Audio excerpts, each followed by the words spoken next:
In the heart of the Australian outback, where the red dust clings like a dry, lifeless skin, and the relentless sun bleaches the landscape, there exists a spectacle both grotesque and hauntingly fascinating. A lone kangaroo, its towering form a symbol of the wild, and untamed, now struggles under a burden far crueler than any predator's bite.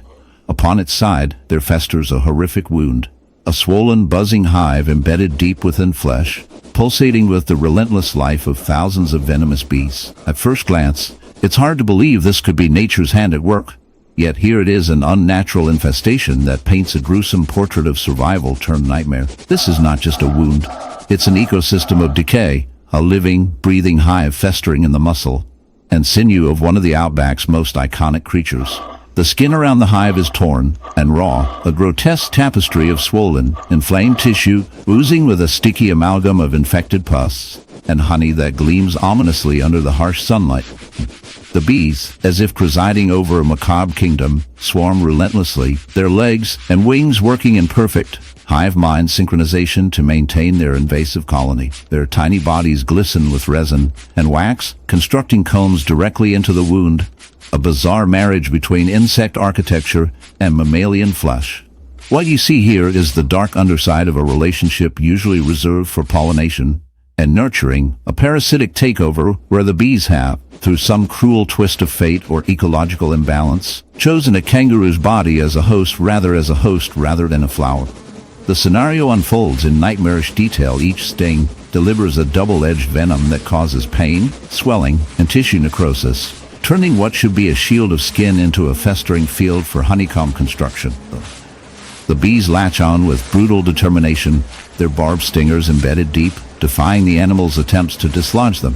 The kangaroo, weakened and distressed, limps through the scrubland, its gait in the heart of a shadowed wilderness where legends and nightmares intertwine, lies a spectacle both grotesque and strangely captivating. A white lion, once a regal and majestic monarch of his domain, now transformed into a living monument of his domain. Decay and invasion, his once pristine alabaster coat is stained and ragged. But it's the enormous, festering wound across his flank that arrests your gaze. The wound is no mere injury. It is a monstrous hive, a seething, buzzing horror clinging to his flesh, a hive grown from nature's darkest theater. This necrotic cradle is home to an infestation of bees, feverishly swarming, their bodies thrumming with an almost unnatural urgency as they inhabit the cavernous wound. The scene presents a paradox of life and death. The vibrant hum of the bees contrasts sharply with the grotesque ruin they proliferate upon. The white lion's hive wound is a cruel masterpiece of biological chaos. The injury, possibly inflicted by a rival or a misstep among thorn brambles, became a breeding ground for these relentless insects. Inside this festering wound, the bees, normally industrious creators of sweetness, have turned into agents of decay. Their tiny legs crawl across torn flesh, their stingers glinting and poised in protective fury. Wax and honey drip in sticky streams, mixing with blood and pus, turning the feline's fur into a grim tableau of suffering. The hive itself is an architectural nightmare, off-kilter and organic, made of wax cells filled not with the usual golden nectar, but with a medley of dirt, wound exudate, and the remains of the lion's rotting tissue. This shocking infestation tells a story of vulnerability in the wild, a brutal reminder that even the mightiest can fall prey to the smallest. To understand how such an infestation could take hold requires a look beneath the surface into the complex relationship between bees, wounds, and the natural environment. Bees are typically pollinators, harbingers of growth and renewal, but even they can become opportunistic scavengers when conditions are ripe. The injury to the lion exposes raw flesh and warmth, an irresistible combination for bees seeking a nest site or a source of protein.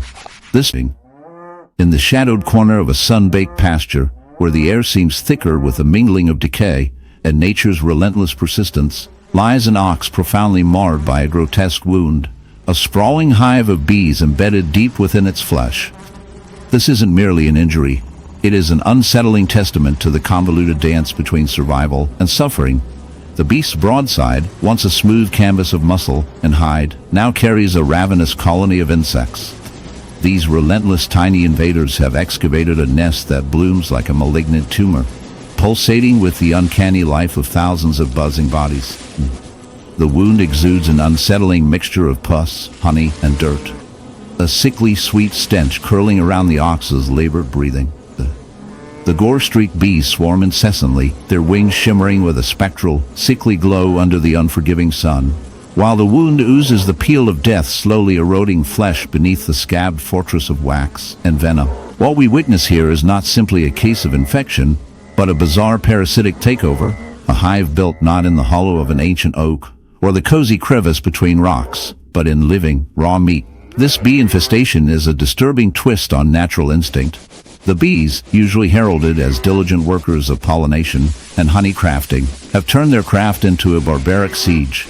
They carve into the ox's living tissue, creating honeycomb structures that burrow down beyond the epidermis, disrupting veins, muscles, and sinews with relentless precision.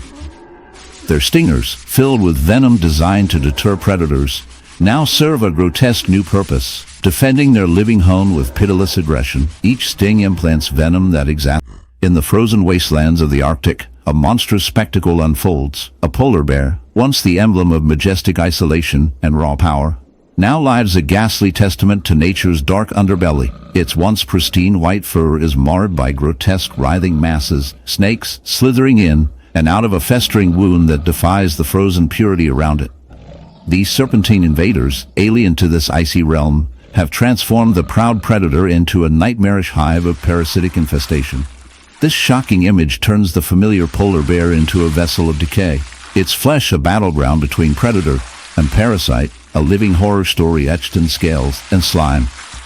The wound itself is a cavernous abyss of putrid flesh, a ravaged landscape where the skin has been breached, exposing tender muscles and pulsing veins beneath a sheen of ooze and slime. From this gory opening, the snakes make their home, curling and coiling with unrelenting persistence.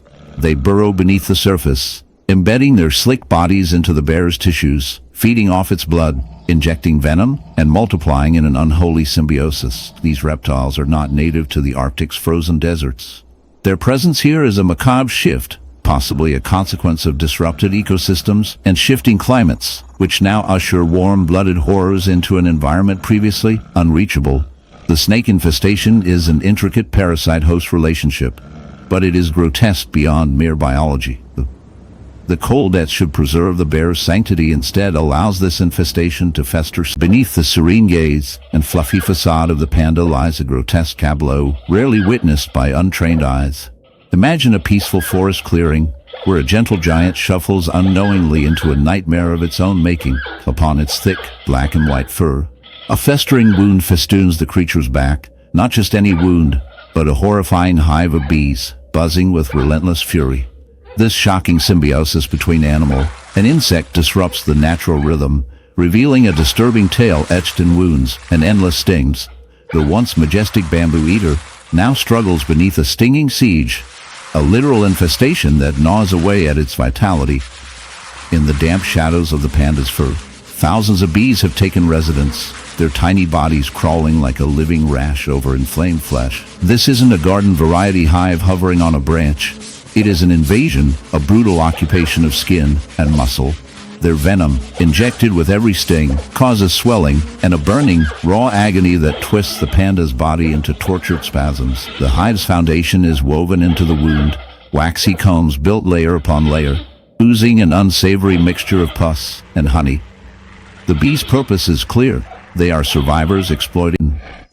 In the dense shadows of the jungle, beneath a twisted canopy where sunlight barely kisses the soil, lies a scene both grotesque and maddening. Here, a jaguar, once a silent phantom of the night, master of stealth and strength, now bears an abomination upon its thick golden fur, a hive of bees thriving in a gaping wound that festers like a dark universe of pain. This isn't the epitome of wild majesty. It's a macabre convergence of nature's cruelty and resilience. The wound is no mere scrape or battle scar. It's an open cavity, cradling thousands of buzzing insects that seem to hum a sinister lullaby. Each individual bee becomes part of a growing nightmare, feeding on the jaguar's flesh, their swarm both protector and parasite in a strange, twisted alliance with decay. The strange infestation has transformed the jaguar into a walking nest, a grotesque fusion where predator becomes host. The bees are more than just opportunistic scavengers. They build combs within the tier of muscle, and skin, sealing the wound with sticky wax and honey, inadvertently preserving the jaguar's injury, but also creating an ecosystem, a hive swollen with life and death. The feeding frenzy inside this rotting wound produces a scent